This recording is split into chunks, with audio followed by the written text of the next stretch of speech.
record this. Greetings, everyone. Our guest tonight is a longtime personal friend, Dr. David Gruder, organizational and developmental psychologist. So Russell Dennis and I are continuing to be co-hosts. Russ, how are you tonight? Everything's wonderful. Had a wonderful Memorial Day and am enjoying the productivity. I'm just enjoying living, and it's a beautiful day out here in Colorado. Yeah, it's a beautiful day. Finally. It's prettier in Virginia. We're recording this just after Labor Day in 2017.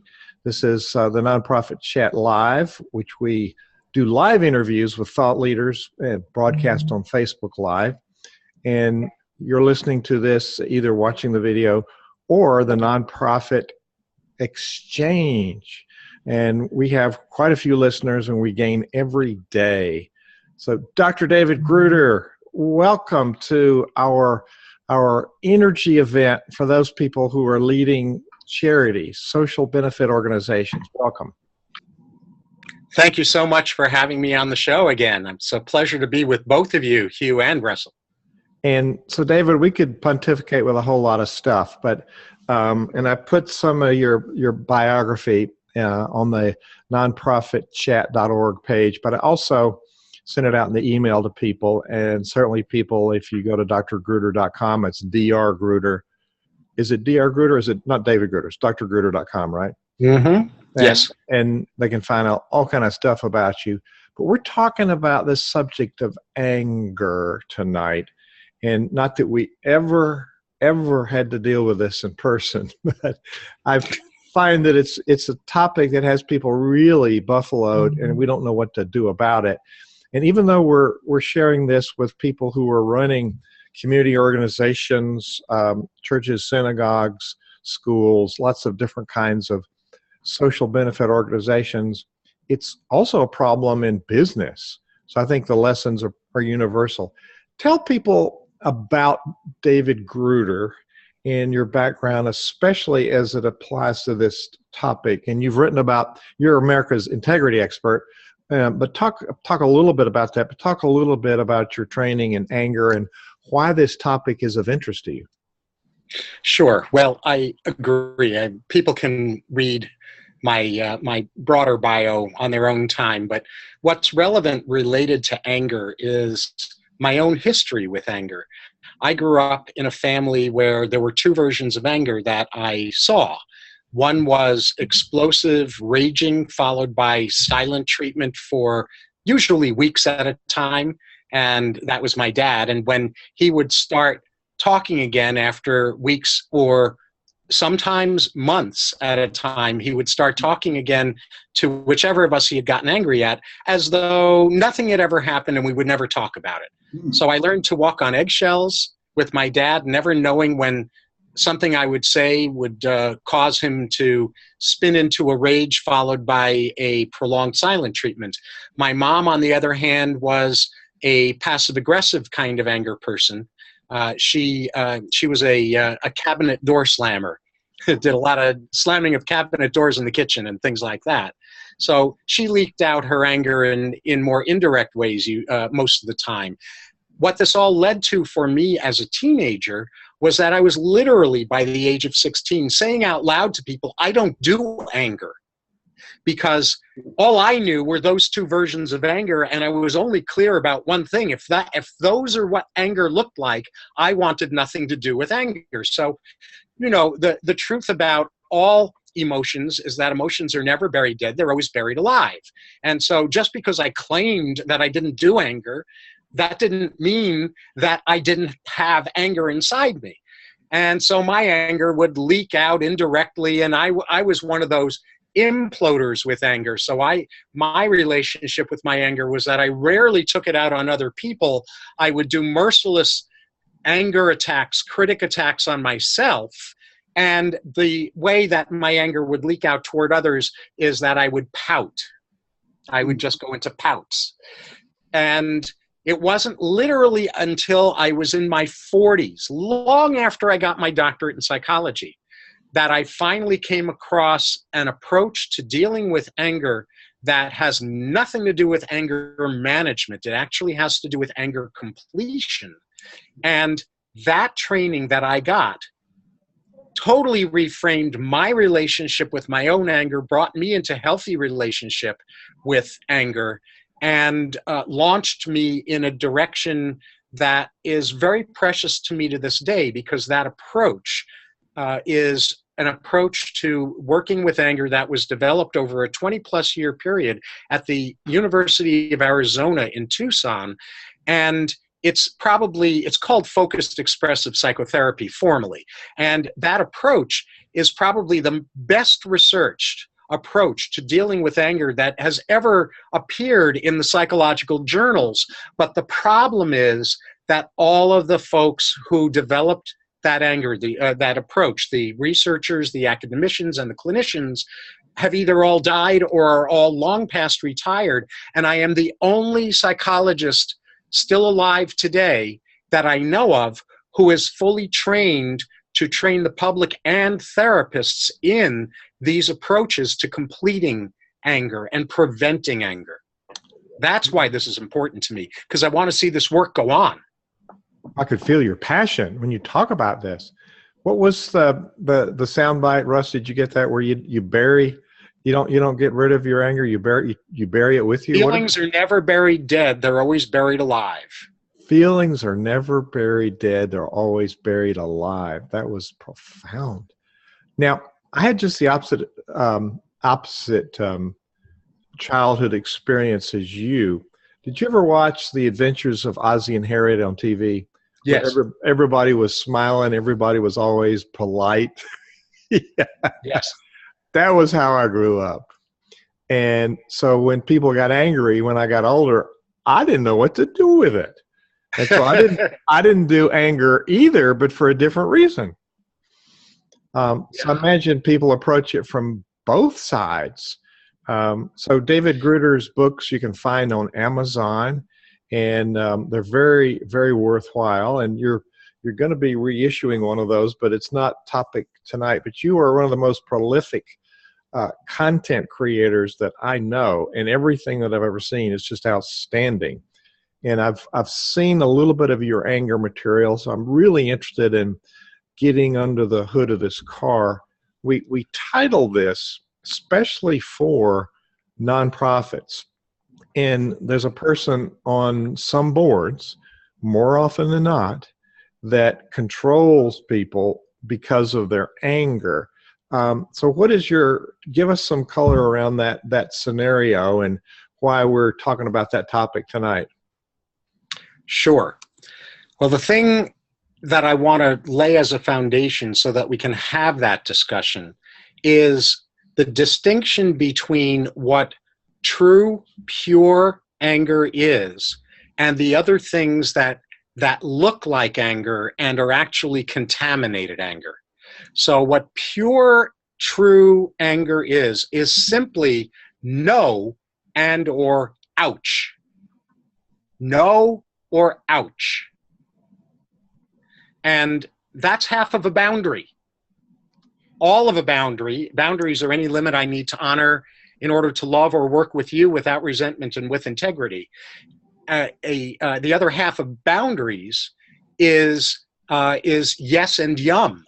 But the anger part is no and ouch. And when we are in a state of no or ouch and are paying attention to that and have the wherewithal to speak up about that, then we can have very polite and reasonable and useful forward-moving conversations with people about our boundaries. That's not a problem. For most people, that's just not problematic.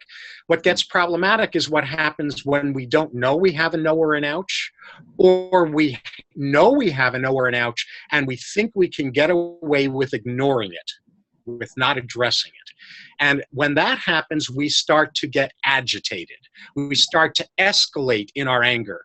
And that's when people start getting more and more emotional and less reasonable, and voices get raised, and fists get pounded on tables, and people start looking like they're behaving like petty tyrants, which ties then into what you were asking about with the board member. We see these a lot also, by the way, in homeowners associations. The tyrant board member who tries to manipulate and control the board with what looks like anger, but it's actually a manipulation technique designed to get everyone else to shut up, and it's all about coercion. It's not really about anger, even though it looks like anger. That's very interesting. As you and I have talked about the work of Murray Bowen, and the particular dynamic that he describes is called the focus child. In traditional psychology, I think you've taught me that it's the identified patient. Yes. And it's the person that draws negative attention to themselves, and that would occur to me that would be the scenario that you just described, which really isn't anger. It's about how they were conditioned growing up. Yes, yes. And so how do you deal with those folks? Here's what those folks either don't know, or occasionally they know but they're not saying. Mostly they don't know. Is they don't know what the intention is underneath their anger and their manipulation. What are they trying to accomplish? And so one of the ways to diffuse board members who are not in pure anger, not in that simple no or ouch communication, but where they're escalating or beyond escalation, which we'll get into probably in a little while, is to simply ask them, what is it that you're wanting to accomplish? What is the intention that you have? And here's the secret, though. If that question is asked in an angry, defensive, closed way, it'll just lead to more escalation. Unless that question can be asked with sincere desire to learn what's underneath that person's words and behavior, it won't go anywhere. When there's an authentic desire expressed to understand what the core intention is underneath that person's position taking and ideological insistence, and what I often refer to as rightness addiction, which is I'm right about how wrong you are, then the sincerity in asking that person about what the core intention is underneath all of that blusteriness, it will separate the people who are capable of engaging in reasonable and useful discussion from the people who essentially have to be eliminated from the board. Wow. That just brings up all kind of dynamics. Wow. So, Russ, you're quietly listening. You want to ask David a question on some of this really profound stuff he's laid on us here? Well, David, I think if in my experience for me, and I'm speaking for myself, a lot of bouts that I've had with anger over the years, when I really stripped it down and looked at it, it was fear. And fear comes in two flavors. Either I'm not going to get what I want, or I'm going to lose something that I already have. And when you get a power driver in there, a power-driving personality is probably just a frightened child. It's really what you have.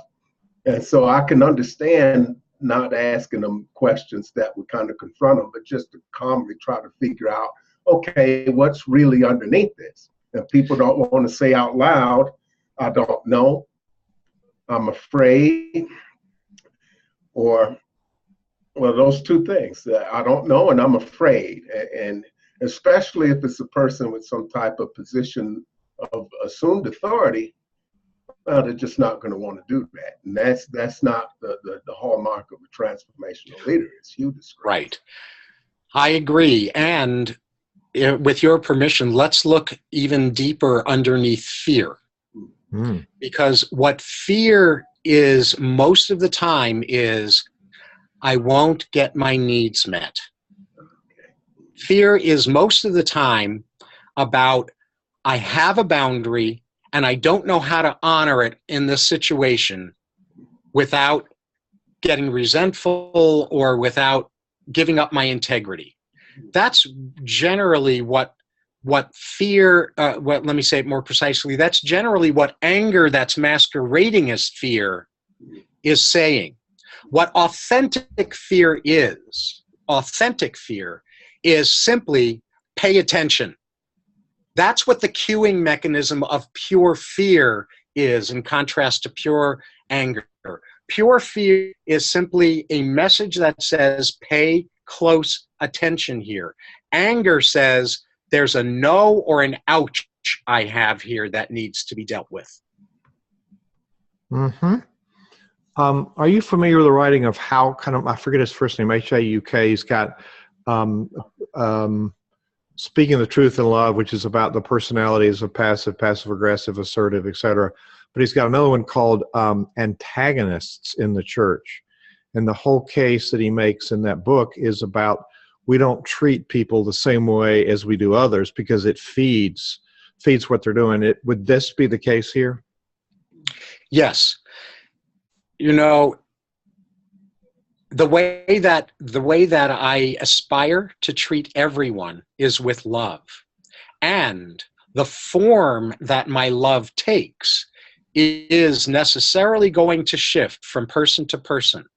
So sometimes the way that I express love is through setting very clear boundaries, through not putting up with nonsense. Sometimes, and I don't do it through anger. I don't do it through manipulation. I do it through love. And love doesn't mean being a doormat. Boundaries, having a boundary doesn't mean being a tyrant. So speaking the truth with love is really spot on, and it raises the very important follow-up question, Hugh. What truth is the truth to express with love in that particular situation with that particular individual? Well, like people say, it's the honest truth. I like when people say that. Like, to be totally honest with you, but that's a good point. What is our reality may not be somebody else's reality. And the whole rabbit hole that we go down when we talk about honest truth, what I've heard over and over again in various moments, thank God I don't hear this all the time, but in certain moments, I will hear people say, well, my honest truth is that I feel that you're being a blank. And there's nothing at all true about any of that statement, and yet they're claiming it's truth, and they're telling me that some statement around I feel that, and they fill in the rest of the sentence with a judgment, not an emotion. Oh yes, I've never seen that happen. So model some language, some healthy I language for what I write about is when we ignore this little conflict, it grows, and we tend to avoid it, which makes it worse. Yes. So in my personal guiding principles, my number one principle is approach conflict immediately, directly, and calmly, and always remain calm in the face of adversity. My principle number 2 is refer to principle number 1. So I think what you're saying, we're not getting agitated, we're not feeding it, we're not escalating it. So a lot of that lies on the leader, is how we and when we approach it, right? Yes. Yes, there are times when it's better to approach someone offline, one-on-one, mm-hmm. if the sense of what they're escalating around is their own shame.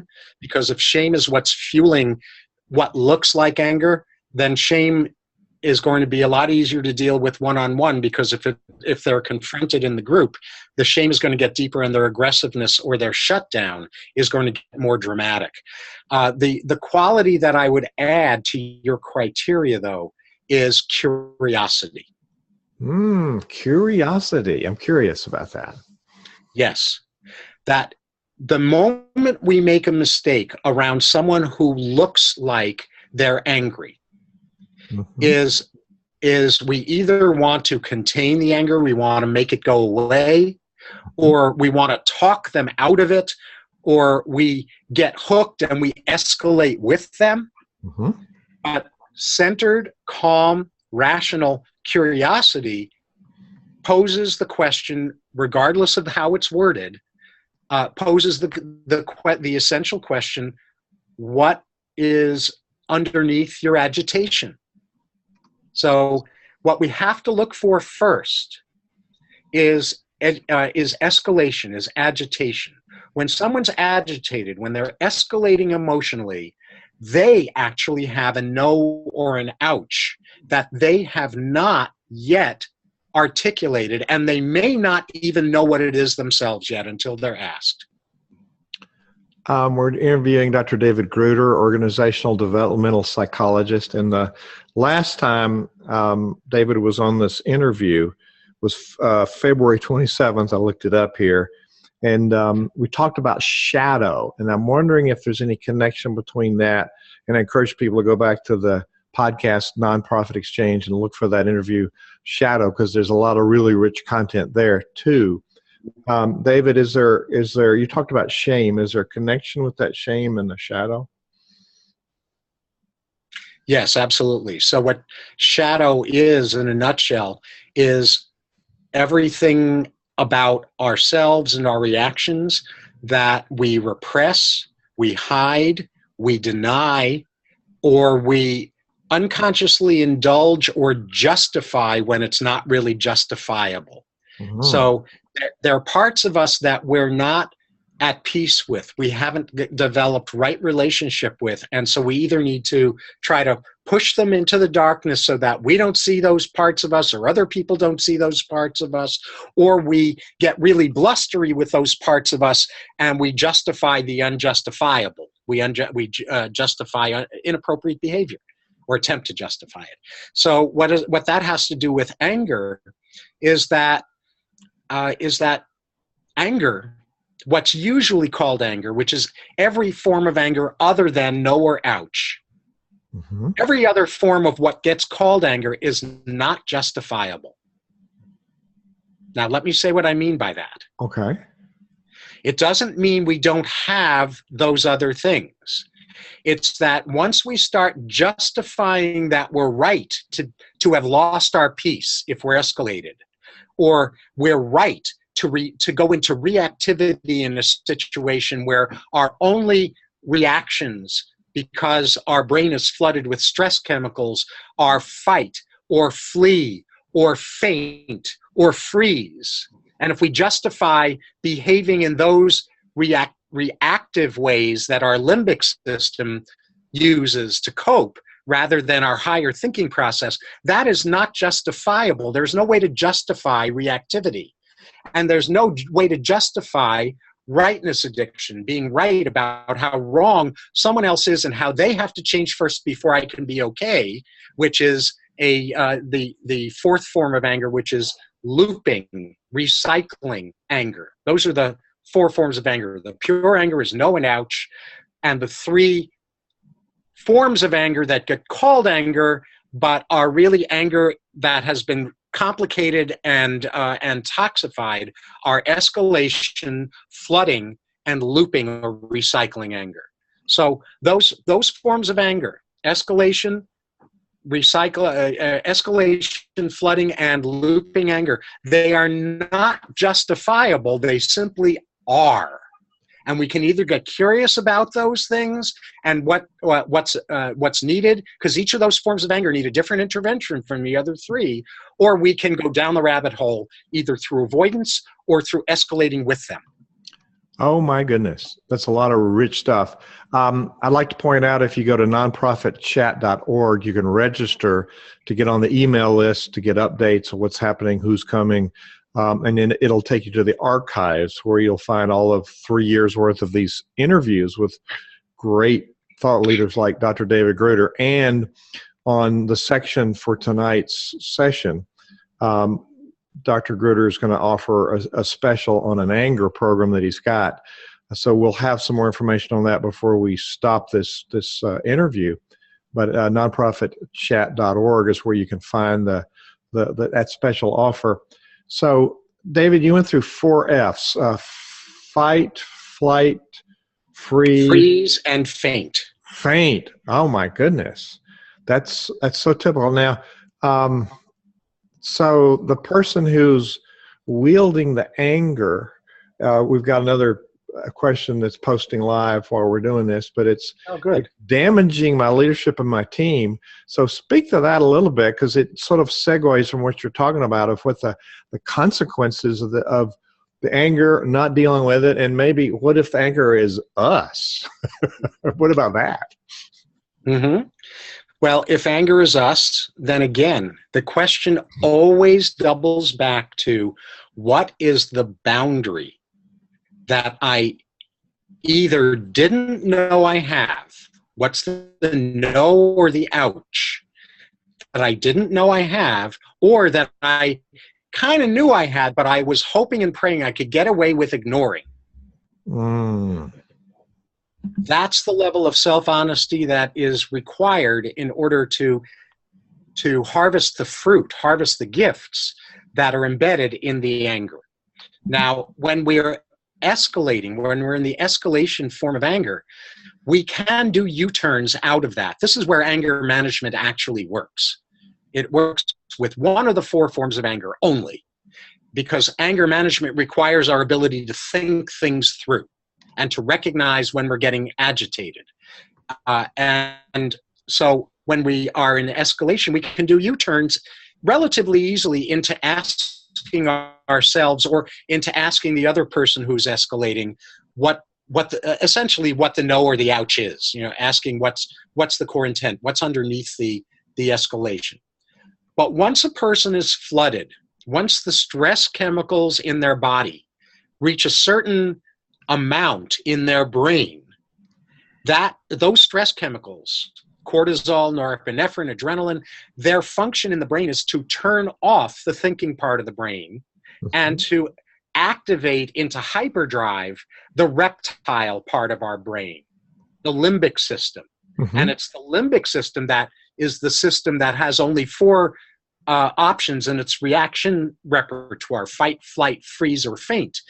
So when somebody's flooded, there is no rational conversation that can be had while they're flooded. And in the average person, it takes between 15 and 20 minutes for those stress chemicals to recede from the brain so that their thinking part of their brain can come back online, and then we can have a discussion with them, but not while they're flooded. How can we tell if they're flooded? Very easily. The way to tell when somebody's flooded is a calmly asked, rational question is reacted to with fight, defensiveness, aggression, or avoidance. I don't want to talk about it. I don't want to go there. Or playing possum, which is faint. It's rolling over and playing dead. It's not important. Or freeze, which is the deer in the headlights, where they're paralyzed. So if we see any of those kinds of reactions, we know they're flooded. I guess you've had a family history of this. You studied psychology. You were in therapy or a therapist for a number of years. Now you've repositioned in this iteration of your career in being what do you call a thera coach? What do you call it? Thera coach? Yeah, in some circles I refer to it as thera coaching. Yes. Thera coaching. So it's not really coaching or therapy, but it's a very unique gift that you bring to the world. Now, I'm headed toward a question here. You've got the experience to differentiate. You spoke earlier about the control person, and in Julia Cameron's book, The Artist's Way, she has a chapter on the crazy maker that actually creates situations that only they can solve and creates drama that they can then fix. So which is really not the same as anger. I'm not sure as a novice I could immediately tell the difference. Can you give us, and maybe you just told us in that last piece, but the difference between somebody being manipulative or controlling and somebody that's genuinely angry and out of control? Coercion, manipulation, is an expression of fear. Fear is an expression of the belief or the concern that I'm not going to get my needs met, and that the only way I can get those needs met is to bring out the big guns, is to get manipulative, is to get controlling. If we believe the surface level of those behaviors, then they get to control us with those behaviors. If we understand that when we're seeing crazy-making behaviors, that this is that person's own imprisonment, where they are trying to understand what they really need and figure out a way to get those needs met without having to be manipulative and coercive, then we have a chance to vet out. We have a chance to enter into dialogue with them in order for them to teach us whether they are willing and able to get to their bottom line, to get to what they really are wanting. Mm-hmm. And where business people and nonprofits make mistakes over and over and over again is that they allow people who have certain skills and talents to stay on their board, for example, even though those people are so impaired psychologically that they aren't even willing to learn what's underneath the manipulation, the coercion, the escalation, the anger, the rightness addiction, whatever form it might happen to take. Wow. Wow. That's a lot. And so we could say as leaders, oh, we're too busy to deal with, we're just going to ignore it and keep on going. And ignoring it and hoping it'll go away is not one of the choices I've heard you talk that's recommended. Ignoring it, yes, let's distinguish between deliberately deferring the conversation until you can have a one-on-one conversation, which is not a form of ignoring, it's a form of right matching the intervention.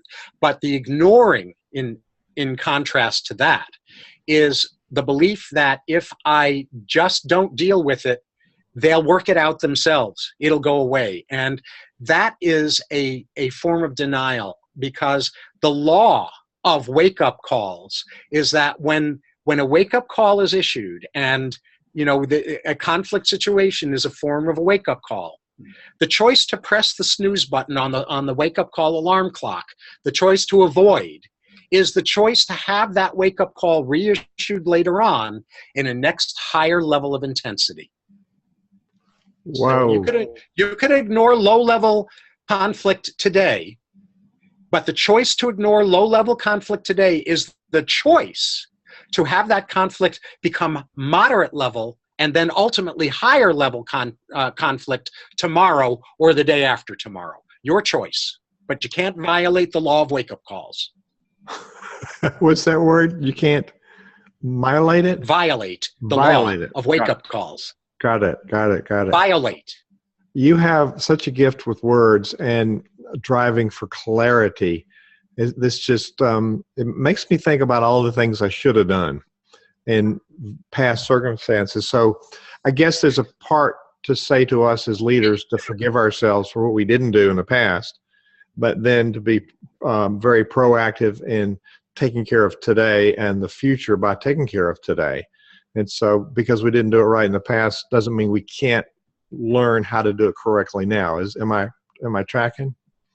You're absolutely tracking. So let me insert my definition of forgiveness. Ooh. Since you're bringing up forgiveness. And this is not instead of all the other really juicy definitions of forgiveness, because there are some really good ones out there. In addition to those, my definition of forgiveness is behaving in the present as though I'm no longer harmed by the unacceptable that occurred in the past. Whoa.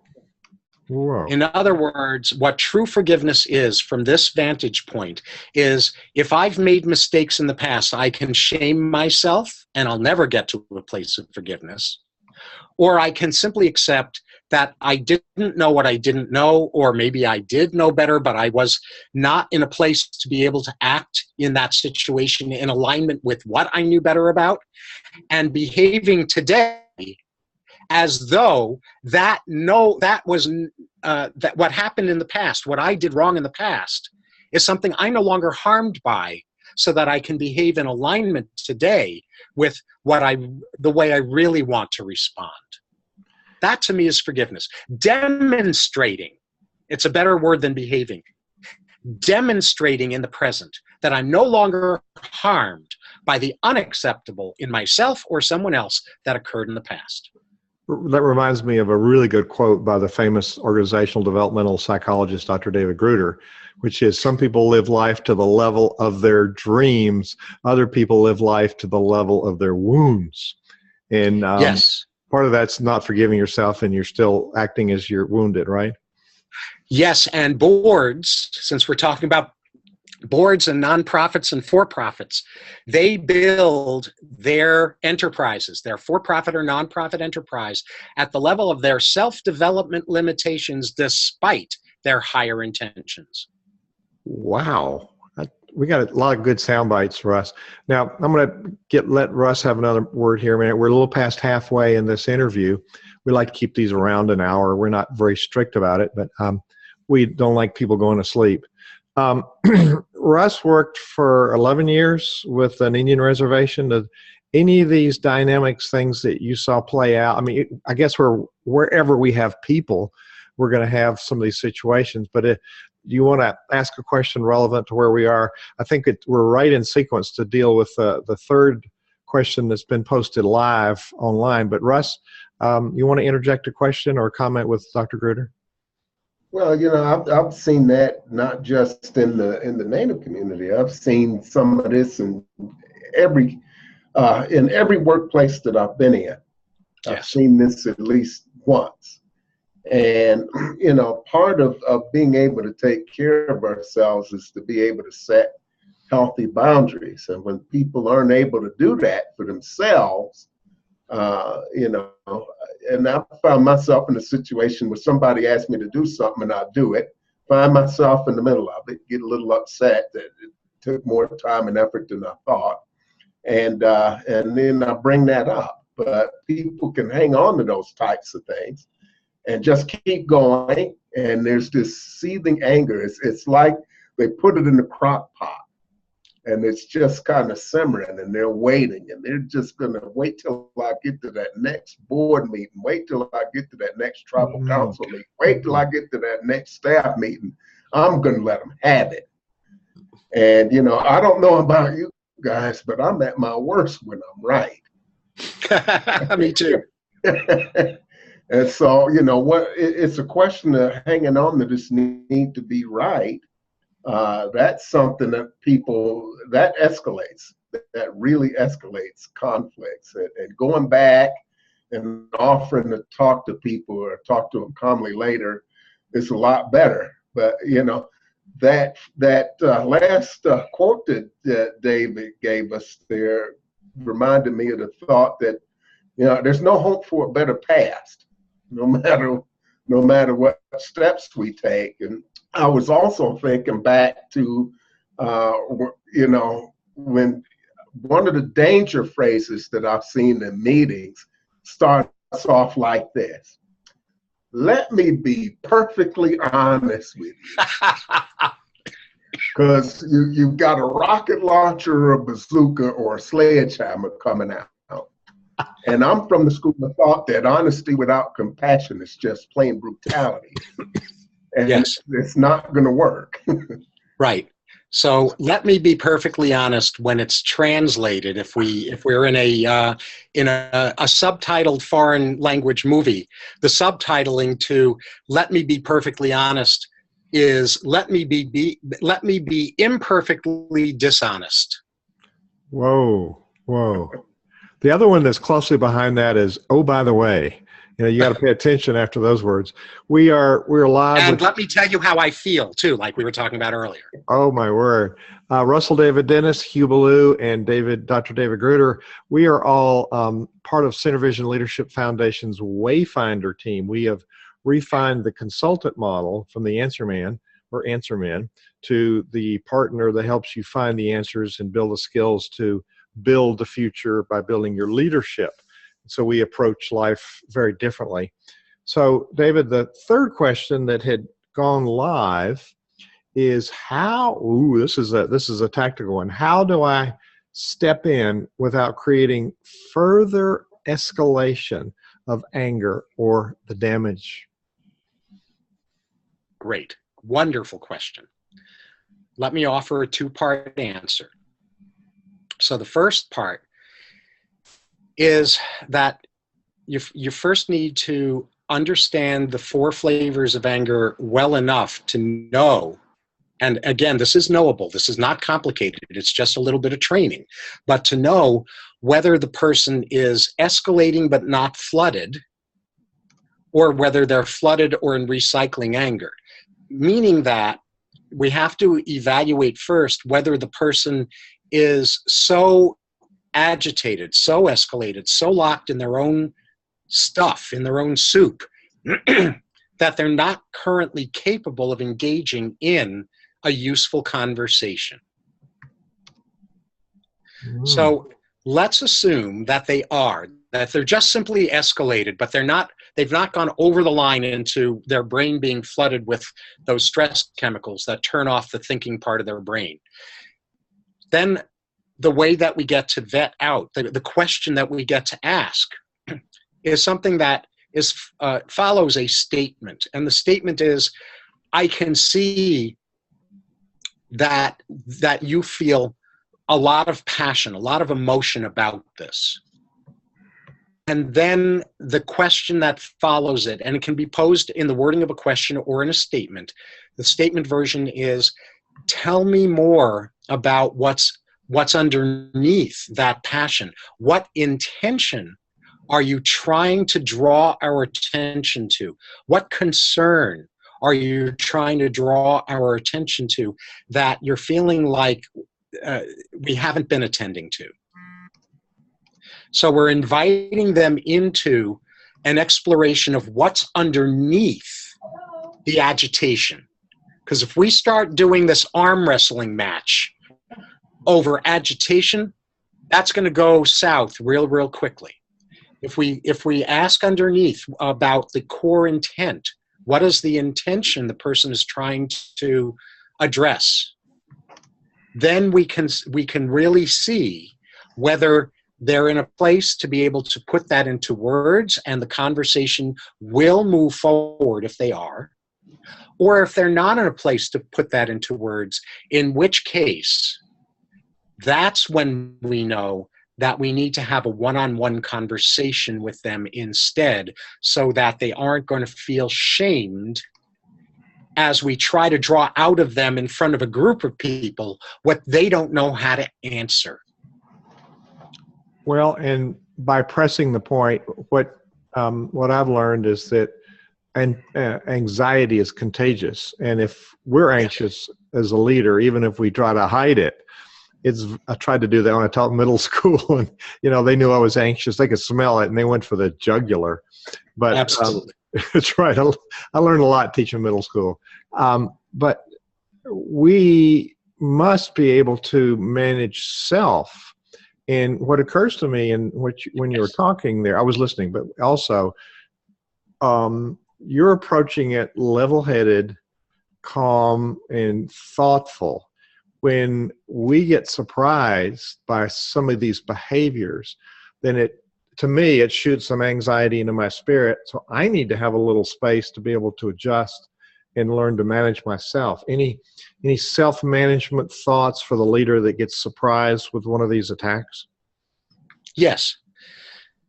So lowest level of intensity intervention with ourselves is to simply take a moment, take a breath, and move back into curiosity. Move back into that humble, teachable place called, I wonder what's really going on here. I don't think I know, and I'm not supposed to know, because the answer to that is embedded somewhere inside of the person that is activating the agitation in me, or that I'm getting activated with. So the lowest level of intensity in intervening is simply to take a breath and move back into authentic curiosity. The second level of intensity in speaking up is to say out loud, I notice that I'm starting to feel uncentered myself in this discussion. And I'm wondering if I'm alone. I'm wondering if I'm the only person that's kind of losing my footing here. And whether it might be good for all of us as a group right now to take a recentering moment together so that we can move forward with this discussion from there in a better way. And then the third level of intensity is a timeout. And a timeout is simply an executive decision that says, I'm not in a place right now to know how to steward this conversation, how to facilitate this conversation in a forward-moving way. I'm not willing to shove it under the rug and pretend like this shouldn't be dealt with and hope it disappears. I'm committed to getting this resolved, and I need some time to consider how to move forward and possibly to have some one-on-one discussions with some of you so that we can formulate a plan for moving forward together. Oh, that's really, really helpful. Now, I've struggled all my life with being a pleaser. And what I've learned by studying the work of Murray Bowen, his whole concept, one of his 8 concepts of leadership is this differentiation of self, where we have basic self and pseudo self. And basic self, we are regulated, we stay within our guiding principles. Now, when we're talking about the language you use, the intervention levels, and addressing this, it would require for me to let go of, I want them to like me, so I'm not going to act on it because I'm afraid they won't like me. And I encounter this a lot, no matter where people are leading, even power players and bigger organizations. So give us some language or some ideas or some mechanisms that we can counteract this, I don't want to upset them, so I'm not going to deal with it, this pleaser thing. Does that make sense? It does. It does. Right. So the I don't want to upset people, I want people to like me storyline revolves around a core assumption that who I am authentically isn't lovable, isn't enough. So I have to be better than good in order to be marginally acceptable. That's the unspoken storyline underneath the pleaser script. And so the intervention with the pleaser script starts with an honest appraisal of what we have experienced when other people have gotten authentically honest rather than saying they're being honest and then emotionally raping us, which is not honesty. Yeah. When we have been around people, think about this, just among the three of us, when the three of us have been around someone else who has been vulnerably, authentically self-disclosing, when they have shared their faults or their problems or their shortcomings or their limitations in not a self-shaming way, not a defensive way, just a here's what I'm carrying kind of way. Do we trust them less as a result of that disclosure, or do we trust them more? What's the answer? More. Always. Yeah, I would. I mean, they're being genuine. Yes, if they're being genuine. And if they're not, I mean, if they're, and it's clear to see the body language gives it away. Oh yes, Russ. It's like everything is fine. Yes. And you know what FINE stands for, right? Fouled up, insecure, neurotic, and emotional. Yes. Right. Oh my word. Yeah. I use the G level, the PG PG rated word. Yeah, that's exactly right. That was the PG version. So the point being that I've got to maintain my image script. I've got to be conciliatory, and I've got to be a nice guy, and I've got to be polite, politically correct, which drives me crazy too, because political correctness is a cover-up for not knowing how to be tenderly authentic. And I would take tender authenticity every day of the week over PC, right? So when we really reflect, if we're carrying this kind of script, when we really reflect on what engenders trust in us, when other people do those things, which is about their authentic vulnerabilities, that is what begins to open the door to us, our willingness to reconsider that our pleaser script isn't anywhere near as noble as we've been telling ourselves it is. Oh, man, this is profound stuff. Just in case you feel like you're swimming in a sea of drinking out of a fire hose and having too much going on, David Gruder has a stellar program, which we'll post a link on nonprofitchat.org about an hour after this interview is over, and on the podcast, it'll be on the podcast notes. So, David, we're headed to the last question, and if we think which I think there's evidence there's an anger epidemic, why do we need more than anger management and stress management with this anger epidemic going on? Oh, Hugh, that's such a great question. Anger management, as I said earlier, works with only one out of the four forms of anger. So it's woefully incomplete. It's not that it doesn't work. If someone's escalating but not flooded, anger management techniques can work very, very well. So I wouldn't throw out the baby with the bathwater. But managing anger is no substitute for anger prevention. Managing anger is no substitute for knowing when to take a time out to recenter myself when I'm flooded with anger, because there is no me, there is no thinking self to manage my anger when I'm flooded. And with recycling anger, there is no amount of anger management that ever deals with recycling anger. The only remedy to recycling anger is anger completion, not anger management. The same thing goes with stress. If we live our lives trying to perfect our capacity to manage stress, what's underneath our script, what's in shadow in our script, is the belief that we are always going to have to be in stress, and the best we can hope for is to manage it.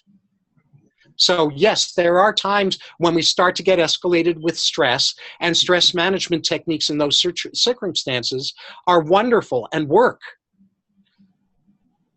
But what works even better is being stress inoculated in the first place. What works even better is resolving the baggage that we have that knee-jerks us into a stress reaction that then needs to be managed, so that we don't have that to manage because we've resolved what knee-jerks us into a stress reaction. So that's why there is so much more to do than stress management or anger management.